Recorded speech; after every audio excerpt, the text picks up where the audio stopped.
Leonel de Oliveira Lima, auditor da Receita Federal e chefe do SPEI 09.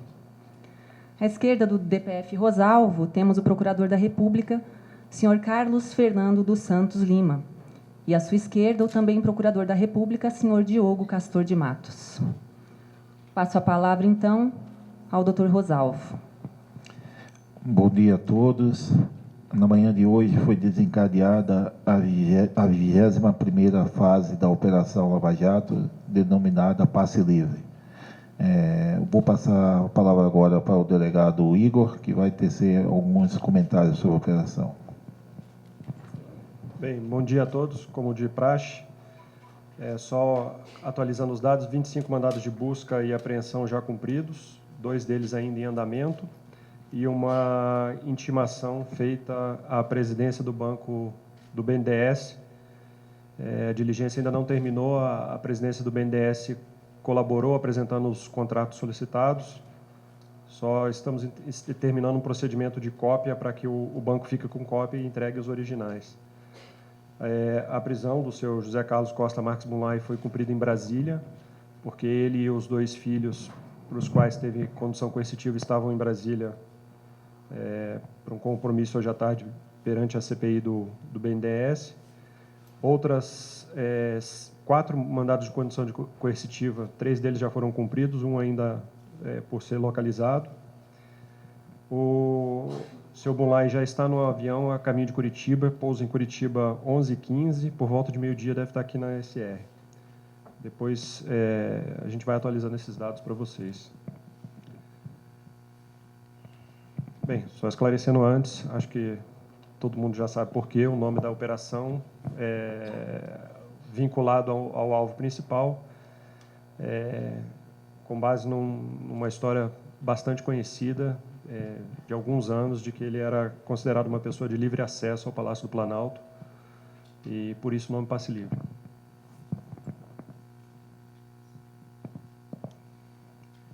Bom dia a todos. Em nome da Receita Federal, passar alguns comentários do nosso trabalho nessa 21ª fase, um trabalho que envolveu a análise da evolução patrimonial dos envolvidos, da questão de recursos e dispêndios declarados por eles, né? E principalmente a questão dessa origem, né?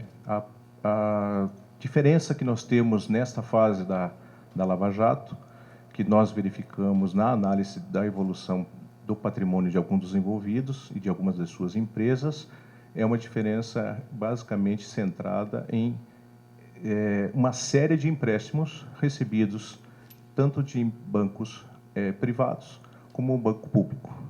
Essa série de empréstimos gerou recursos ou gerou valores que foram transferidos a várias pessoas e a várias pessoas jurídicas e físicas, numa intrincada movimentação que ainda merece maior aprofundamento, um bem maior aprofundamento para verificação dos reais beneficiários finais.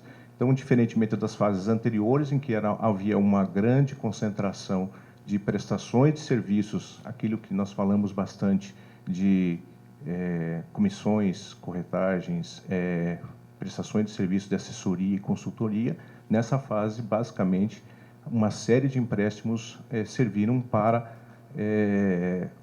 algumas vezes, dissimular o real destino, outras vezes, criar recursos para pessoas que não tinham recursos nas suas declarações de imposto de renda, mas que precisavam desses recursos para seu aumento patrimonial. Bem, essa foi a nossa participação nessa fase, participação da Receita Federal, no apoio aqui, como sempre, na Operação Lava Jato, junto com a Polícia Federal e com o Ministério Público Federal. Obrigado.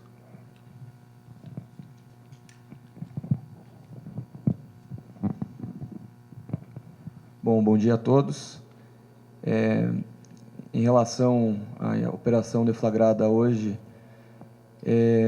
trata-se de uma investigação conjunta da Polícia Federal, do Ministério Público e da Receita Federal.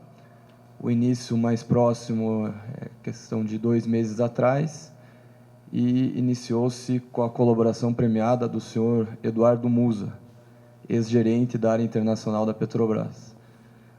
senhor Eduardo Musa nos relatou que, por volta de 2006, 2007, ele teria sido procurado pelo Nestor Severo, que lhe falou que a Chain deveria ser contratada para operar um navio sonda da Petrobras. O senhor Eduardo Musa questionando o Nestor Severo a respeito da razão de que a Chain deveria ser contratada para aquele contrato específico de operação de um navio sonda, foi informado pelo senhor Severo que isso se devia a uma dívida que existia entre o Partido dos Trabalhadores e o Banco Chain, que teria sido intermediada pelo senhor José Carlos Bunlai por meio de um empréstimo bancário no ano de 2004, que não havia sido pago. A partir dali, nós começamos diligências para materializar o caminho do dinheiro, para documentar essas transações, e realmente conseguimos comprovar que, em outubro de 2004, o senhor José Carlos Bunlai contraiu um empréstimo do Banco Chain no valor de 12 milhões de reais e que esse empréstimo realmente não havia sido pago. Esse empréstimo foi sendo postergado ao longo dos anos. Em 2005, final de 2005, a fim de quitar esse empréstimo, foi feito um novo empréstimo do mesmo banco para uma empresa do Bunlai. Essa empresa contraiu o empréstimo, transferiu o dinheiro para o Bunlai quitou esse empréstimo originário e surgiu um novo débito. Nessa época, já em torno de 18 milhões de reais.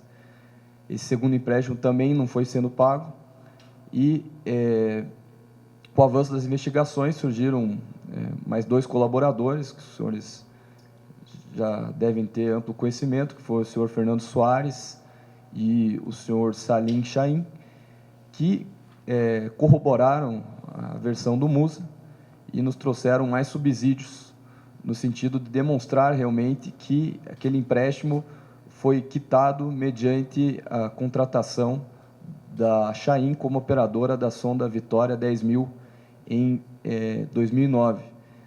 O que eles nos relataram? Basicamente, o senhor Fernando Soares corroborou a versão do Musa, acrescentando que o senhor José Carlos Bunlai o havia procurado no ano de 2006, no final do ano de 2006, pedindo apoio político para a Chain conseguir ser contratada pela área internacional da Petrobras. O senhor Fernando Soares era um lobista conhecido da área internacional da Petrobras, muito próximo ao Nestor Severo, intermediou as primeiras reuniões entre a Chain Engenharia e a área internacional da Petrobras e acabou se consumando com a efetiva contratação da Chain em 2009, num contrato de cerca de 1 bilhão e 600 milhões de dólares.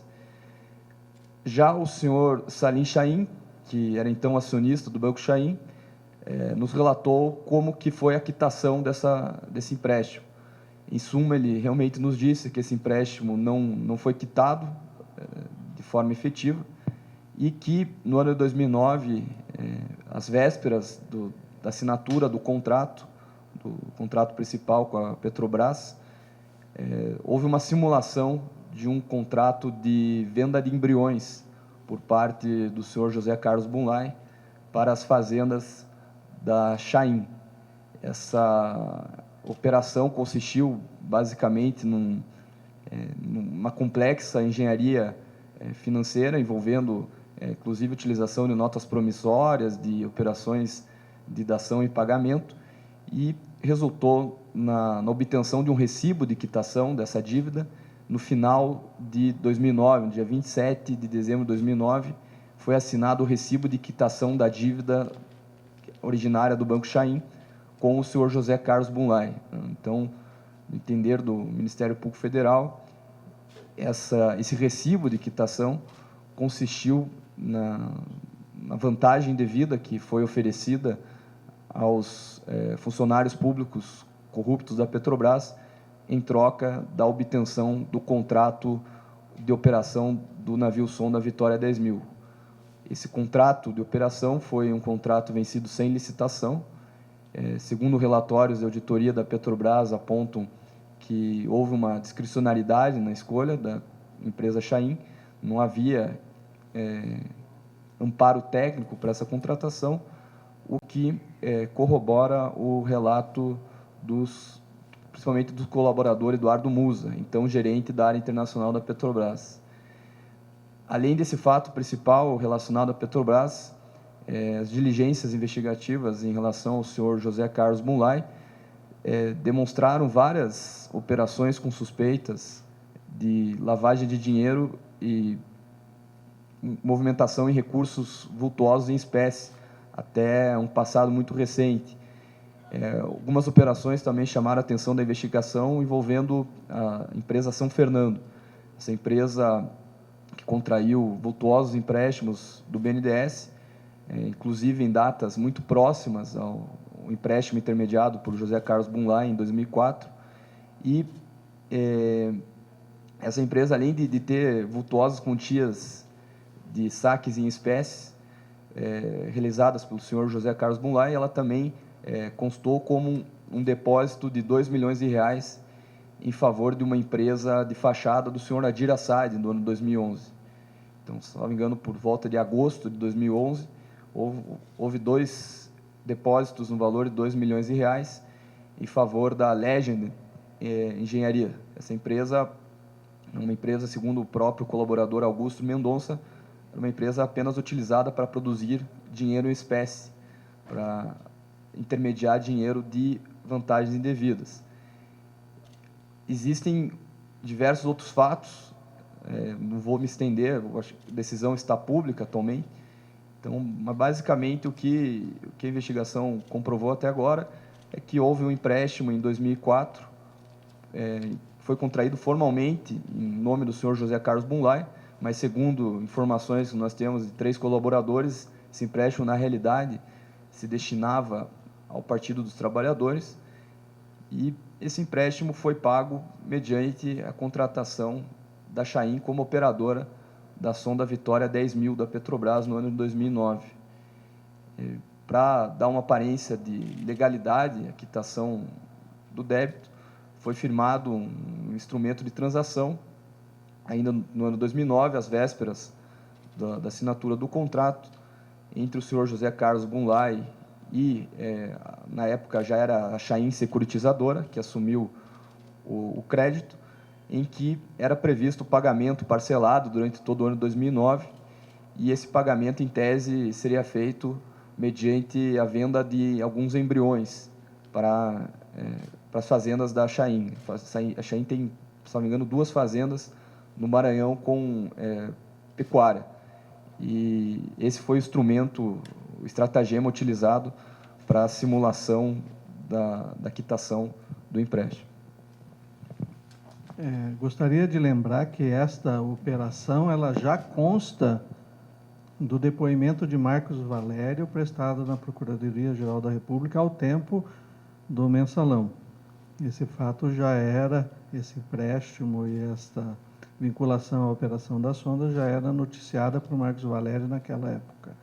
Além do mais, nós verificamos que há uma continuidade do uso de nomes de pessoas ligadas ao governo, inclusive ao ex-presidente, por parte do ora preso José Bunlai, e que essas operações junto a órgãos públicos e instituições privadas continuam, salvo engano, até 2014. Também nós temos indicativos claros do uso de métodos de dissimulação do caminho do dinheiro, inclusive do pagamento, como bem disse o doutor Diogo, o uso de falsos documentos para a falsa quitação de um empréstimo. Então, esses motivos, eles são relevantes para justificar as investigações. O caminho do dinheiro ainda para o Partido dos Trabalhadores está em investigação.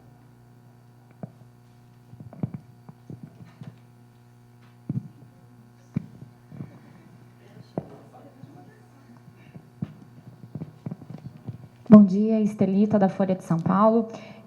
Eu gostaria de entender, o doutor Roberto, até da Receita, comentou que foi descoberta essa intrincada movimentação de empréstimos, em que havia várias pessoas beneficiárias no final desses empréstimos, né, para simular receita, para simular o real destino, para simular o real destino dessas operações.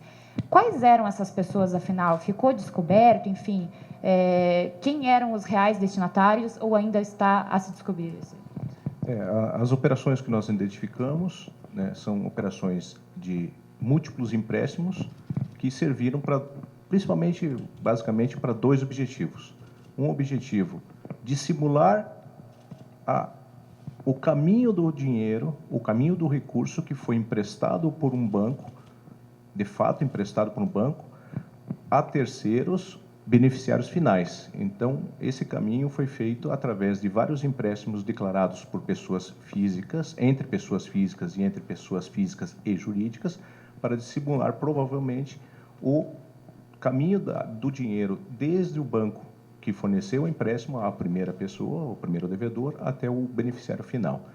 Como também esse mesmo artifício, esse mesmo método de declarar empréstimos serviu para algumas pessoas declararem como recurso para elas terem um aumento patrimonial. Então, declararam-se empréstimos, né? Algumas pessoas declararam empréstimos que possivelmente não foram verdadeiros, e esses empréstimos concedidos por pessoas jurídicas de sua relação permaneceram. Uma curiosidade aqui da informação adicional seria: algumas empresas nunca cobraram desses devedores, e os devedores nunca pagaram nem parcialmente esses débitos, né?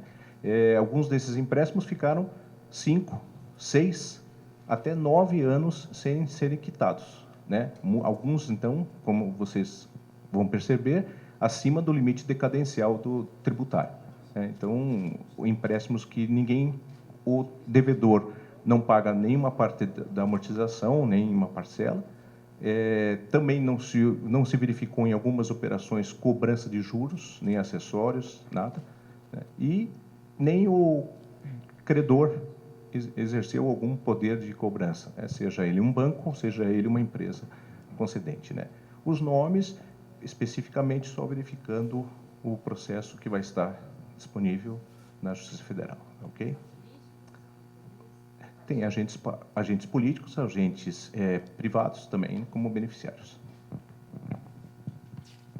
Nunca cobrados, nem mesmo o seu capital, é um mecanismo que já se vê na denúncia do mensalão. É a mesma espécie, inclusive, na decisão desse caso, há indicativos claros de que se considera esse tipo de operação uma simulação, porque um empréstimo que nunca é cobrado, especialmente por uma instituição financeira que tem enormes prejuízos na não cobrança desse tipo de empréstimo, é um indicativo claro que eram simulados esses empréstimos. Mas, na verdade, o método já é um método identificado desde a operação do mensalão. Doutor Carlos, Isabela, do SBT. Vocês falaram em 12 milhões nessa primeira operação de 2004. E depois, estou aqui, tudo bom? E depois o senhor falou que esses empréstimos continuaram até ano passado. Em quanto isso pode chegar, então? Se só um deles foram os 12 milhões, qual a perspectiva, uma estimativa? Eu não creio. Sempre quanto a valores, eu prefiro deixar o laudo da Polícia Federal fazer a determinação, né? Mas vou deixar o doutor Diogo esclarecer mais claramente esse aspecto. Existe um empréstimo principal, que na época, em 2004, era de 12 milhões. Com juros, esse empréstimo, em dezembro de 2005, chegou a 18 milhões. Quando ele chegou a 18 milhões em dezembro de 2005, o banco, para poder dar alguma explicação para o Banco Central, qual que é a razão que aquele empréstimo não vinha sendo pago, ele fez uma operação fraudulenta de quitação desse empréstimo. A primeira, o que ele fez? Ele mesmo emprestou dinheiro para uma empresa do Moonline, chamada Agro Caieiras. Essa empresa pegou o dinheiro emprestado pelo próprio Banco Chain e quitou o débito que o Moonline tinha com o Banco Chain. Fez uma triangulação. Persistiu o débito de 18 milhões de reais. Pelo ano de 2006 a 2007, para não provisionar o valor perante o Banco Central, o Banco Chain cedeu esse crédito para a securitizadora do próprio Grupo Chain. A securitizadora adquiriu esse crédito, pagou o valor dele na época, se não me engano, era em torno de 21 milhões de reais. E, finalmente, em 2009, houve uma operação de quitação desse saldo. Essa quitação que envolveu um instrumento de transação em que a securitizadora abria mão de 6 milhões de reais a título de desconto pela pontualidade de um pagamento que estava atrasado há mais de 4 anos, que demonstra inequivocamente a fraude existente nessa operação. Além disso, o crédito já estava em mais de 21 milhões e a operação de transação foi de 18 milhões, desconsiderando todo os juros posterior ao dezembro de 2005. Não suficiente, com essa operação de remissão de perdão dos 6 milhões pela pontualidade totalmente inexistente, houve total perdão de todos os juros, né? O crédito voltou para os 12 milhões originários de 2004. E esse crédito remanescente, em tese, teria sido saldado mediante uma transação envolvendo a venda de embriões para 2 fazendas do Grupo Chain, o José Carlos Bunlai, o senhor José Carlos Bunlai, vendendo esses embriões para as fazendas do Grupo Chain. O Grupo Chain, para garantir esses pagamentos, as fazendas deram notas promissórias. Essas notas promissórias, por sua vez, foram endossadas pelo senhor José Carlos Bunlai para a securitizadora, que era a credora do empréstimo. É uma operação um pouco até complexa de explicar sem um gráfico visual, alguma coisa, porque envolve uma certa engenharia financeira bem elaborada. Sim, tem esse empréstimo principal. Acho que o senhor Roberto mencionou que ele quis fazer referência à análise dos investigados, do senhor José Carlos Bunlai e de seus familiares próximos, demonstra a utilização de empréstimos de diversas instituições financeiras, diversas pessoas físicas e jurídicas, muitas vezes empréstimos que nunca são pagos. Além desse empréstimo principal, que envolve diretamente a Petrobras, existem outros, posso dizer, talvez mais de uma dezena de empréstimos transacionados envolvendo pessoas físicas e jurídicas e que não são pagos ao longo dos anos. Eu não consigo falar, é coisa de milhões, dezenas de milhões de reais. Mas são inúmeros empréstimos, realmente, que a gente ainda investiga se são apenas para dar alguma guarida escritural a um patrimônio descoberto, ou se realmente circularam nas contas correntes dos investigados. O BNDES entra no contexto em relação às empresas do senhor José Carlos Bunlai. Basicamente, a empresa São Fernando Açúcar e Álcool e a empresa São Fernando Energia 1. São 2 empresas que estão sob a administração dos filhos do senhor José Carlos Bunlai. A empresa São Fernando Açúcar e Álcool foi beneficiária do primeiro empréstimo do BNDES em fevereiro de 2005, 4 meses depois da operação de empréstimo envolvendo o Banco Chain. Esse primeiro empréstimo em torno de 64 milhões de reais. Segundo informações da Receita Federal, essa empresa, na época, estava inativa. Ela não tinha empregados, não tinha receita operacional quando foi beneficiária desse primeiro empréstimo. Açúcar e Álcool. Em 2008, como os senhores já divulgaram, há um segundo empréstimo em favor da São Fernando Açúcar e Álcool. Esse segundo empréstimo, o BNDES, está em torno de 350 milhões de reais. E, em 2008, já havia um pedido de falência dessa empresa, que, em tese, poderia haver alguma restrição à concessão desse crédito pelo pedido de falência que já havia sido protocolado contra a São Fernando Açúcar e Álcool. Em 2013, essa empresa entra em recuperação judicial e agora, em agosto de 2015, o próprio BNDES pediu a falência da São Fernando Açúcar e Álcool. As informações que nós temos, a partir até das fontes abertas e da própria Receita Federal, é de que essa empresa hoje deve mais de R$ 1 bilhão e que esse empréstimo de crédito do BNDES, que deve estar mais de R$ 400 milhões, não foi pago na integralidade. Então, esses créditos foram sendo concedidos e não foram sendo pagos ao longo do tempo. É uma investigação ainda incipiente, né? O Polícia, o Ministério Público, a Receita Federal ainda investigam a legalidade dessas transações, mas os fatos que nós temos em relação a São Fernando, Açúcar e Álcool são esses. Além disso, tem uma outra empresa dos filhos do senhor José Carlos Mulay, chamada São Fernando Energia, que consta na base de dados que ela teria também sido beneficiária de um novo aporte do BNDES em 2012, no valor de aproximadamente R$ 104 milhões.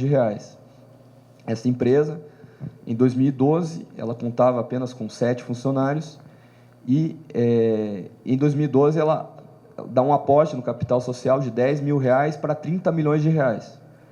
Então, era uma empresa ainda aparentemente sem atividade operacional, pelo menos segundo as declarações de imposto de renda dessa pessoa jurídica. E em 2012, juntamente com o aporte do BNDES, ela dá um salto no seu capital social de 10 mil para 30 milhões de reais e começa a ter atividade operacional. Então, esses fatos ainda estão sob investigação, por isso a diligência de obtenção dos contratos no próprio BNDES e do procedimento integral de contratação do Banco Público para realmente saber se a liberação desse crédito seguiu as normas internas do banco, se houve alguma desconformidade que estará sendo apurada pelo Ministério Público, pela Polícia e pela Receita Federal. Tenho a acrescentar que nessa investigação os fatos envolvendo a Petrobras e a Sonda como pagamento já estão bastante adiantados e nós estamos verificando apenas continuidade das investigações em outros empréstimos. De qualquer maneira, nós já temos que esse primeiro empréstimo, ainda em 2004, ele teve a participação direta de tesoureiros do Partido dos Trabalhadores, e inclusive telefonemas da Casa Civil do governo da época. Então, existe claramente uma vinculação política a esse primeiro empréstimo. E, de qualquer maneira, no momento em que foi determinada a contratação da Chain, a ordem que veio para a parte técnica da Petrobras foi de que havia uma determinação de cima para que se resolvesse o problema da Chain com a contratação dessa sonda. Então, e nós estamos investigando exatamente a origem desses diversos empréstimos e se eles tiveram, todos eles, uma motivação política e não técnica para serem concedidos. Ligação da Casa Civil, José Dirceu? Na época, José Dirceu. Doutor Joyce, do Portal Terra, eu queria, já dentro desse assunto, perguntar 2 questões. Primeiro, como o contrato da operação do navio sonda é de um Estado, há indícios de pagamento de propina ou outro tipo de beneficiamento, porque é um contrato de R$ 1 bilhão para pagar uma dívida de 18 milhões. Então, eu queria explorar um pouquinho, que vocês falassem um pouquinho mais dessa diferença enorme. E, segundo, dos demais mandados de condução coercitiva, quem são essas pessoas?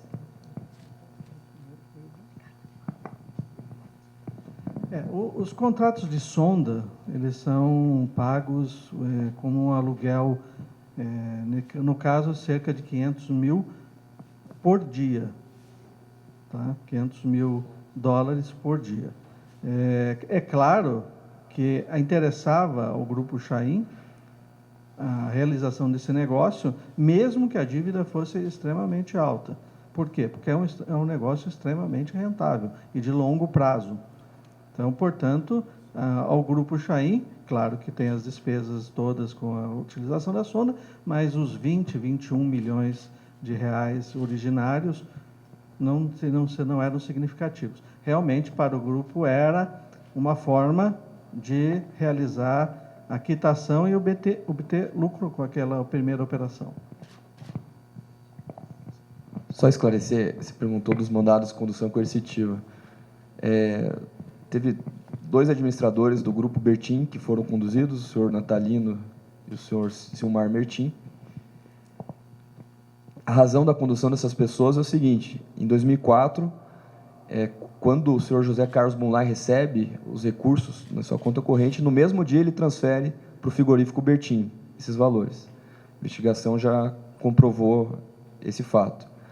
Além disso, a São Fernando Açúcar e Álcool, ela foi administrada conjuntamente pelo senhor Silmar Bertin e senhor Natalino Bertin e a família do senhor José Carlos Bunlai, entre 2007 e 2012.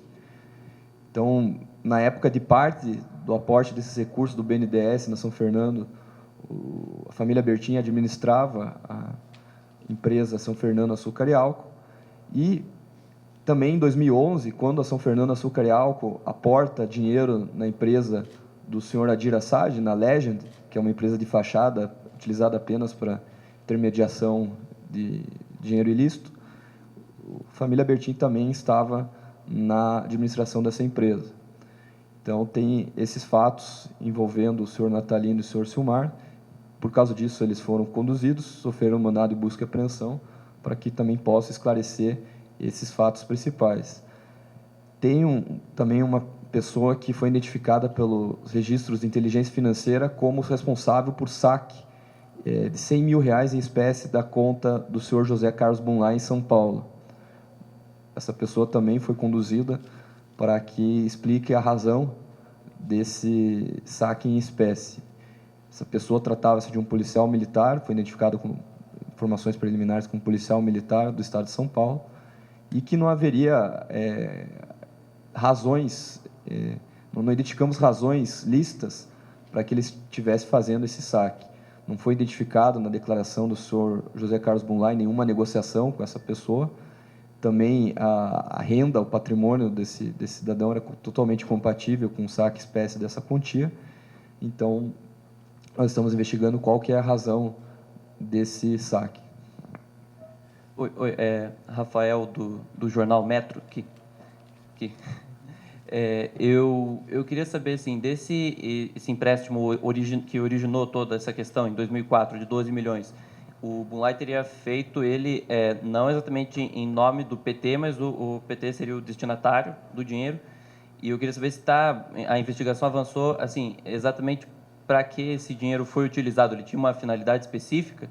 E outra pergunta é a respeito da operação ter sido deflagrada hoje, exatamente quando o Bunlai ia depor na CPI do BNDES, se tem uma razão para ter sido deflagrada exatamente hoje. Respondendo do fim para o começo, nesse caso foi apenas uma coincidência. As operações elas são determinadas segundo a conveniência da Polícia Federal, que tem que dispor de um efetivo para realizá-las, e isso é determinado com uma antecedência que impediu que nós fizéssemos uma alteração. Não há realmente nenhum outro fator que não seja coincidência. Infeliz no caso, porque para nós até interessante que ele tivesse produzido esse depoimento hoje. Quanto ao caminho do dinheiro, nós ainda estamos investigando. Há muitas suposições, mas o caminho do dinheiro, por enquanto, vai até o frigorífico Bertin. Existem hipóteses investigativas, mas que ainda não são confirmadas. Bom dia, Rafael Coimbra, da Globo News. Queria que os senhores falassem um pouco mais sobre o nome da Operação Passe Livre. Que liberdade era essa? Com quem ele tinha essa liberdade? Até que ponto chegava a liberdade? Não foi aprofundada essa questão do acesso dele ao Palácio do Planalto. A referência é só porque, sempre que um nome é dado para a operação, o nome faz referência ou ao fato investigado ou às pessoas investigadas. E aí foi só uma expressão vinculada às notícias que foram maciçamente publicadas sobre esse acesso que ele tinha amplo e direto ao Palácio do Planalto na época do presidente. Mas há algum indício? Os senhores chegaram a algum indício, alguma investigação? Não, isso não foi objeto da investigação agora, não.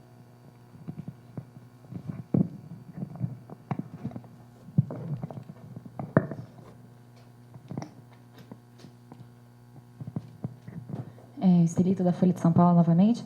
Eu gostaria de tirar uma dúvida. O doutor Carlos falou em momento da coletiva que há uma continuidade do uso de nomes por essas pessoas, no sentido de fazer operações e prender empréstimos e tudo mais. Inclusive, o senhor falou do ex-presidente. Agora, o Ministério Público Federal, a Polícia Federal já sabem se havia, de fato, uma anuência em relação a esse uso de nomes? Quer dizer, até que ponto o envolvimento dessas pessoas citadas está comprovado ou não? E a minha segunda dúvida é em relação ao BNDES, se ele pode ser um novo flanco da investigação da Lava Jato a partir de agora, se há uma intenção da Força Tarefa de aprofundar as investigações em relação aos empréstimos concedidos pelo banco. Em relação ao BNDES, obviamente a Lava Jato tem se esforçado para verificar o uso de qualquer empresa ou órgão público para a formação de caixa para partidos políticos, para a base de apoio do governo. Essa tem sido a nossa tônica, mostrar que essa corrupção ela tem um fundo na corrupção política ao final. Não é apenas uma corrupção de funcionários da Petrobras. Em relação ao nome da operação, nós ainda não fizemos nenhuma investigação mais profunda a respeito, mas estamos encaminhando para verificar quais são os nomes que eram usados e aqueles nomes que apareceram efetivamente. O que nós temos claramente é um depoimento dizendo que Delúbio Soares compareceu ao Banco Chaim para a realização deste empréstimo e que houve um telefonema de José Dirceu ao então presidente do banco, Salim Chaim, para mostrar-se como responsável por esse empréstimo. Não que ele tenha falado nesse telefonema sobre o empréstimo, mas ele nunca tinha ligado ao banco ou conversado com o senhor Salim. Entretanto, o Delúbio disse que ele receberia um telefonema da Casa Civil e ele efetivamente recebeu. Então, até nesse momento comprovado, são esses fatos. O que nós temos, e o que consta, inclusive, da decisão do Dr. Moro, é aparentemente um uso do nome do ex-presidente. Não existe nenhuma comprovação, neste momento, de uma interseção. Existem notícias, como eu mencionei, na área técnica da Petrobras, que a ordem teria vindo de cima. Mas, nesse caso, é uma afirmação que não tem conteúdo efetivo.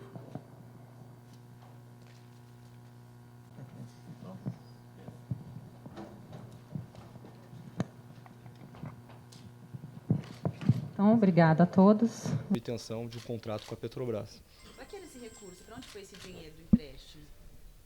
Segundo 3 colaboradores, teria ido para o Partido dos Trabalhadores. A investigação já está bastante adiantada em relação a isso, mas essa fase final do destino dos recursos permanece sob sigilo. Seriam dívidas de campanha? É possível afirmar se isso foi para agente político em termos de propina? Teria uma das versões dos colaboradores seria para saldar dívidas de campanha da Presidência da República em 2006. Quem são os agentes políticos envolvidos? O que a gente demonstrou até o presente momento é o envolvimento de 2 agentes públicos da Petrobras, que seriam o senhor Eduardo Musa e o senhor Nestor Severo. E no Planalto Central? Porque a gente sabe que o Bonlai tinha até o nome da operação, fácil acesso, e que, de repente, o pagamento teria sido até autorizado pelo Planalto Central. Quais são os nomes? Quem que fazia essa mediação de propina?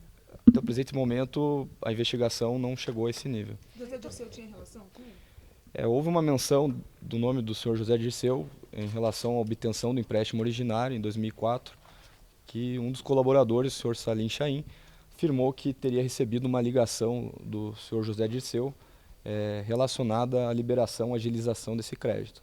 Mas seria um envolvimento indireto. Em relação a essas dívidas de campanha, é possível afirmar se seriam de campanha presidencial ou de outras campanhas do Partido dos Trabalhadores? Os fatos ainda estão sob investigação, mas uma das teses dos colaboradores que eles teriam ouvido que seria para saldar dívidas da campanha presidencial. Os senhores falaram em triangulação. Seria assim uma manobra justamente para dissimular a movimentação desse dinheiro? O que foi possível constatar pelas investigações que os recursos do empréstimo foram liberados, não foram pagos efetivamente, e para dar uma aparência de legalidade a esse pagamento, houve uma simulação de quitação mediante a venda de embriões. Então, já que vocês resgataram hoje um depoimento do mensalão, já foi dito em outras etapas da Lava Jato, que a Lava Jato pode ser uma sequência do esquema político do mensalão. Isso se comprova mais uma vez ou não? Eu acredito que sim, eu acho que os personagens basicamente são os mesmos. Então, o senhor José Dirceu está envolvido no Lava Jato, esteve envolvido no mensalão, o senhor Pedro Correia também, e agora essa tipologia de concessão de empréstimos que jamais são quitados, que são quitados mediante favores em estatais, se repete também na Lava Jato. A quanto chegam esses empréstimos? Qual o valor aproximado? Esse empréstimo originário, o valor originário era de 12 milhões de reais e na época da quitação, com os juros e de mora e correção, já estava em torno de 21 milhões de reais. Os senhores falaram em inúmeros empréstimos. Existem outros empréstimos também de instituições financeiras que estão sob investigação e somam também quantias de dezenas de milhões de reais. O objetivo da Lava Jato e do mensalão são os mesmos? Se sim, qual era o grande objetivo desse esquema de pagamento de propina? Está ainda sob investigação. Segundo as investigações do mensalão, o objetivo seria para comprar apoio político no Congresso. Em relação à Lava Jato, seria um pouco precipitado já ter uma conclusão nesse sentido, mas o que pudemos comprovar é que também existia, sim, na Operação Lava Jato, um pagamento por apoio político de alguns agentes públicos. Há algum indício de envolvimento direto do ex-presidente Lula? Não, até o presente momento não há nenhuma evidência em relação ao ex-presidente. Os outros empréstimos investigados têm relação também com a Petrobras? Está sob investigação. Existe esse empréstimo, a gente já conseguiu demonstrar relação direta com a Petrobras. Há suspeita de outros empréstimos, principalmente aquele primeiro empréstimo do BNDES com uma relação direta com a Petrobras. E os demais empréstimos ainda estão na fase inicial de investigação e caso haja realmente esse vínculo, nós tomaremos as medidas cabíveis em relação aos investigados. Entre que anos ocorreu essas irregularidades do Bunlai e a participação dele em irregularidades que está sendo investigada? Os fatos começam em meados de 2004. A quitação fraudulenta do empréstimo ocorre durante todo o ano de 2009, se encerrando com a assinatura do recibo de quitação em 27 de dezembro de 2009. E, na sequência, nos anos mais recentes, existem outras operações investigadas, principalmente envolvendo depósitos em empresas e fachadas e saques de vultuosas quantias em espécie, se estendendo até o final de 2014. Doutor, é claro que vocês trabalham com provas, mas diante dos indícios, do que vocês já ouviram, agora a Operação Passe Livre, com alguém que tinha acesso direto ao presidente da República, dá para dizer que o cerco se fecha ao ex-presidente? Eu acho que a Lava Jato não tem alvos determinados dessa forma. Nós se baseamos em evidências e até o presente momento não existe nenhuma evidência direta que envolva o ex-presidente da República. Então, as investigações dos fatos da Lava Jato continuam, nós investigamos os fatos e não as pessoas. Expediu uma intimação para que fosse apresentada à presidência e a presidência apresentasse os contratos. Como houve a colaboração, não houve necessidade de busca. Em princípio, não há uma investigação específica no BNDES, mas sim desses contratos que envolvem as empresas relacionadas ao seu José Carlos Bunlai e Frigorífico Bertin, e suas associadas. Doutor Igor, nós já tínhamos, seguindo na linha da Du, nós já tínhamos conversado na semana passada a respeito do desmembramento e se isso teria, abafado um pouco operações paralelas à Petrobras. E hoje vem abrindo um novo caminho. Vocês vão continuar a investigar, mesmo que depois de uma decisão judicial venha desmembrar o inquérito? Sim, os fatos que forem aparecendo vão sendo investigados. Independente de estar inteiramente ligado à Petrobras ou não. Acho que esse não é um caso de se pensar em fatiamento, porque nós estamos partindo de um caso de um contrato específico da Petrobras, que são para os navios sondas, né? Especificamente aqui a Vitória 10.000. Então eu acho que nesse caso não há que se falar em fatiamento. Mas independente disso, a gente continua com as investigações. Há um pedido de de reavaliação da Procuradoria-Geral da República com relação ao fatiamento da eletronuclear. Vamos aguardar. Eu acredito que nesse caso de hoje não há que se cogitar de fatiamento. Não. Há outros fatos correlatos entre Petrobras e BNDES? Por enquanto, objeto de investigação, não. As relações do Baiano e do Musa, então, foram fundamentais para enquadrar o Bunlai nessa questão. Sim, a dos dois e também a do senhor Salim Chaim, né? Responsável pela construtora Chaim, que foi decisivo para trazer novos dados aí a respeito da participação e da responsabilidade do seu José Carlos Bunlai nas operações. Então, explica para a gente o nome da operação. Os nomes normalmente escolhidos, eles têm vinculação com o fato investigado ou com as pessoas investigadas. Aí a gente fez uma referência a um fato que é muito difundido na imprensa e até documentado com fotos de que o senhor José Carlos Bunlai era uma pessoa com um acesso muito facilitado ao Palácio do Planalto na gestão anterior. Né? Foi apurado sobre a participação, o envolvimento do ex-presidente Lula. Ele era usado como um nome para influência? O que se tem até esse momento, aparentemente, era o uso do nome dele. A gente ainda não tem nenhum elemento concreto que aponte para a responsabilidade dele.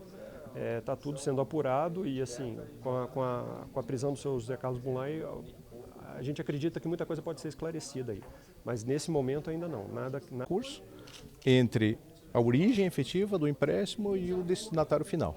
E o segundo é gerar naquele destinatário final, eventualmente, que necessitasse, recursos fictícios através de simulações, possíveis simulações de empréstimos. Essa foi a nossa análise, não somente dessa pessoa que você perguntou, mas também de todos os envolvidos, incluindo pessoas jurídicas. Quantos são os envolvidos? E qual o valor aproximadamente de operações que vocês rastrearam? A questão de valores decorre aí de uma análise específica de cada um. Né? Nós temos aí alguns milhões de reais emprestados de um banco privado para uma pessoa física e outras sequências de empréstimos entre pessoas físicas que serviram de suporte para cada um como recurso ou como uma forma de dar um destino ao seu dinheiro, ao recurso recebido de um terceiro para repassar a uma outra pessoa. Né? Nós tivemos um caso específico de um empréstimo recebido de pessoa, tomado como pessoa física e ao mesmo tempo emprestado para uma pessoa jurídica. Esse empréstimo ficou alguns anos sem ser cobrado. Né? Então essas são as questões que nos chamaram a atenção, que ainda estamos em apuração. Há valores que no destino final foram doações de campanha? Não tenho como afirmar isso, porque as investigações ainda continuam. Temos indicativos deste fato, inclusive nas buscas e apreensões hoje realizadas. De qualquer maneira, eu vou esperar esses documentos chegarem e serem juntados aos autos para fazer uma análise mais aprofundada. O nome do ex-presidente Lula é citado, é usado? Em que maneira o ex-presidente aparece nessa fase da operação? O que nós temos ainda é o uso do nome do ex-presidente, mas o efetivamente comprovado até agora é o envolvimento de tesoureiros do Partido dos Trabalhadores e do ex-ministro da Casa Civil, José Dirceu. O senhor disse que é a mesma sistemática do mensalão, inclusive personagens que se repetem neste cenário, com ligações com o Planalto. Sim, nesse caso nós temos já o depoimento de Marcos Valério, na época feito ao Procurador-Geral da República, que ele conta justamente que a operação das sondas se refere a um empréstimo feito por José Carlos Bunlai. Essas investigações não deram sequência na época, mas nós pudemos agora efetivamente comprovar que os fatos são realmente verdadeiros. Doutor, e o modo de operação também é parecido com o do mensalão? Porque no mensalão nós temos uma série de empréstimos que nunca são pagos e nunca são efetivamente realizados. Então, neste caso, nós também temos empréstimos, transferências de valores, uma leniência por parte dessas empresas na busca do ressarcimento desses empréstimos. E o BNDES, assim, hoje acabou entrando como uma medida, que você perguntava aqui com o tempo do doutor Igor, seria uma nova parte da operação ou ainda tem vínculo com a Petrobras? Se essa questão dos desmembramento preocupa vocês ou, como você disse semana passada, vocês vão continuar a investigação? Nós vamos continuar as investigações, cada caso é um caso, inclusive a Procuradoria-Geral da República recorreu no caso do Petrolão contra o desmembramento. Entretanto, este caso específico, nós temos uma origem na Petrobras, um primeiro empréstimo envolvendo o pagamento através de contratos da Petrobras, e nós estamos investigando a partir dessa conexão outros empréstimos que essas mesmas pessoas receberam. Mas o valor chama muita atenção dos empréstimos do BNDES, são realmente milionários? São empréstimos milionários e causaram um prejuízo não só ao BNDES, como a outras instituições privadas. Pelo menos um prejuízo nominal. Eu não sei ainda o que está por trás dessas operações. Principalmente prejuízo à sociedade, né, doutor Cássio? Evidentemente que o dinheiro do BNDES é dinheiro público. Poderia ser usado para a quitação de dívidas de campanha eleitoral presidencial? Há essa notícia supostamente dada por Delúbio Soares ao banqueiro como justificativa pelo empréstimo que Bunlai estava fazendo à época. Obrigado, doutor Cássio.